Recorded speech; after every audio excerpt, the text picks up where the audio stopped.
Okay, let's just dive right into a situation that is, without a doubt, a traveler's worst nightmare. I mean, you've planned everything for months, you've packed, you've made it through security, you're at the gate, and then you hear those words. You get that awful, sinking feeling in the pit of your stomach. It's just a moment of pure stress that can completely derail a trip you've been looking forward to forever. Today, we're going to pull back the curtain on the hidden rules that airlines use in these exact moments. The goal here is to turn that feeling of helplessness into real, genuine empowerment. Just picture it for a second. You did absolutely everything right. You booked way in advance, you checked in online the second you could, you got to the airport with time to spare, and still, a gate agent is telling you, like it's no big deal, that the flight is overbooked, and your confirmed seat, well, it's just gone.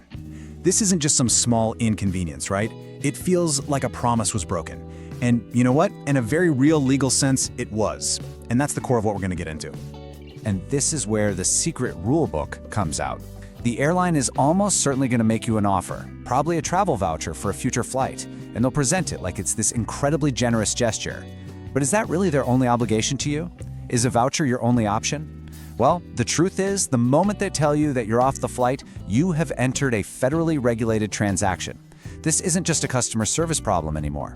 And knowing your rights is the one thing that separates a pretty useless restrictive voucher from a serious, legally required cash payment. So here's our game plan for this explainer. We'll start with the problem, then we're going to break down the huge difference between volunteering to give up your seat and being forced to. We'll get into the actual law that has your back, the exact steps you need to take, and why knowing all this is your best tool. And finally, we'll boil it all down to one single powerful rule you've got to remember. All right, let's dig into the single most important distinction you have to make when you're standing there at that gate. So the first thing an airline's going to do is ask for volunteers. Now listen closely, because this is a critical fork in the road. What you do next, whether you raise your hand or you stay put, it determines literally everything that comes after. Understanding the difference between these two things is the master keys to unlocking the rights that you are legally owed. So look at this. On one hand, you have voluntary bumping. When they ask for volunteers, they're basically asking you for a favor. They overbooked, they're in a jam, and they need your help. In this case, everything is a negotiation. You can haggle over the travel voucher, meal coupons, a hotel stay. It's all up for grabs. But if they don't get enough volunteers and they force you off the flight, that's involuntary bumping. And this is where the power dynamic completely flips. This is no longer a negotiation. This is a broken contract. And the penalty for breaking that contract isn't something they get to decide. It's laid out plain as day in federal law. And here is why this is so important. Especially for those of us with trips that can't be changed, you know? You're trying to catch a cruise that will not wait for you, or a tour that starts at a specific time.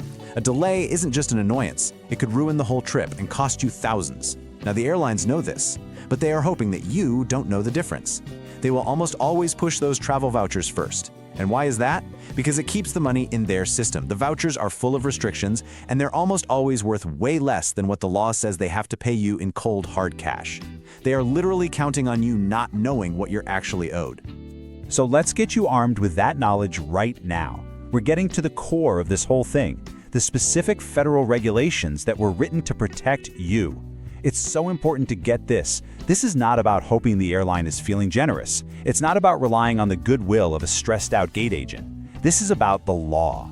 And in this situation, the law is 100% on your side. The official name for this is Involuntary Denied Boarding, or IDB. The second an airline employee tells you that you have to give up your seat, it's like a switch flips. You are now officially in a regulated transaction. And the key thing to know here is that compensation is no longer just a nice offer. It's mandatory. And it's not some random number they make up. It's a specific formula based on one simple thing: how much later you're going to arrive at your final destination. Okay, let's talk numbers. This is the first level of compensation. If the airline rebooks you and that new flight gets you to your final destination between 1 and 4 hours later than you were originally scheduled to arrive, for a domestic flight, they legally owe you 200% of your one-way fare for that ticket. Let that sink in for a second. That is double what you paid for your ticket, and they are required by law to pay it to you in cash or by check, right there. And believe it or not, it gets even more serious. If the delay is really bad, if they put you on a flight that gets you to your destination more than 4 hours late, the required compensation jumps to a staggering 400% of your one-way fare. That is 4 times the value of your ticket. Again, this isn't a maybe or a pretty please, it's a federal requirement. And that huge penalty just shows you how seriously the Department of Transportation takes this kind of major disruption to your life and your plans. This table here just lays it all out, nice and simple. You can see the 2 tiers we just talked about. For that 1 to 4 hour delay, it's 200% of your fare. Now you'll also see there are caps on these payments. For this first tier, the max payout is currently $775. For those longer delays over 4 hours, it's 400% of the fare with a maximum of $1,550. Now these caps do get adjusted for inflation, but as you can see, we're talking about a serious amount of money that you are legally entitled to. Okay, so knowing the law is one thing, but putting it into practice in that stressful, confusing moment at the gate, that's another thing entirely. So let's turn this knowledge into a simple, actionable plan. We're going to walk through 3 clear steps you can take to make sure you get exactly what you're owed. First, and this is probably the most important part, stay calm.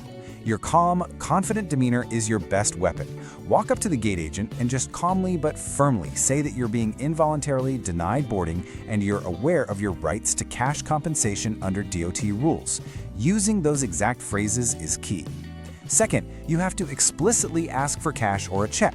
You can say something like, "I'm not interested in a voucher, I'm requesting the mandated cash compensation I'm owed by law."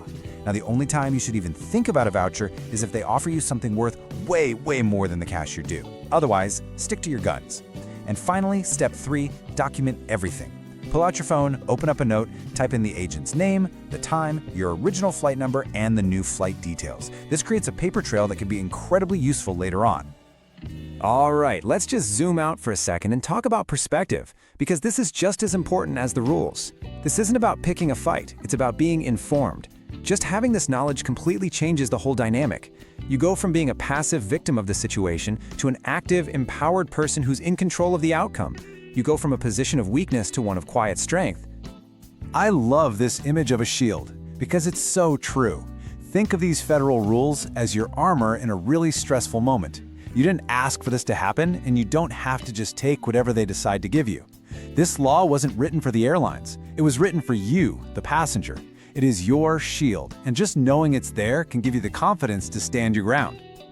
So, to put it simply, your knowledge is financial leverage. The ability to calmly and clearly state what you're legally owed is the best tool you have. And remember, it's not about yelling or being difficult. It's about calmly stating the facts. You have a legal right to be treated fairly here. And by using these rules, you can take what feels like a total catastrophe and turn it into what it should be, a managed, financially compensated disruption. We've covered a ton of ground, so let's boil it all down to the single most important idea. If you forget everything else from this explainer, I want you to remember this one simple rule. Just look at this side by side. This is the whole thing in a nutshell. A voucher is what the airline wants you to take. It's negotiable, it's totally optional for you, and it's almost always got strings attached, restrictions, blackout dates, expiration dates. But cash or a check, that's mandated by law. It is your absolute right when you're involuntarily bumped, and it never ever expires. It's night and day. And there it is. If you're gonna write one thing down, let it be this sentence. Cash is mandated, vouchers are negotiable. Say it to yourself. Put it in the Notes app on your phone. Knowing this one fact changes everything about that interaction at the gate. It gives you the power and the confidence to politely say no thank you to their first offer and insist on what the law says is rightfully yours. So, with this powerful lesson in your back pocket, how do you make sure you're really ready before you even leave for the airport next time? How do you turn this from something you just heard about into a permanent part of your travel toolkit? The single best thing you can do to be prepared is simple. Before you fly, just do a quick check of the current Department of Transportation compensation limits. These numbers get updated every couple of years for inflation, so a quick search for DOT denied boarding compensation will give you the most up-to-date figures to have in your head. As we wrap up, let's just think about the journey we've been on. We started with that horrible feeling of panic and helplessness at the gate. But now, hopefully, we've replaced that feeling with a clear understanding of your rights. First, always remember that federal law is your shield. It was designed specifically to protect you, the passenger, when you're involuntarily bumped from a flight. Second, the most powerful and transformative insight here is knowing you have the right to demand cash compensation. This simple act lets you bypass those low-value travel vouchers that the airline will almost certainly offer you first. By holding on to this knowledge, you ensure you're treated fairly. You make sure your investment in your trip is protected. And most importantly, you can navigate these stressful situations not with anxiety, but with the quiet strength of calm confidence. Safe travels.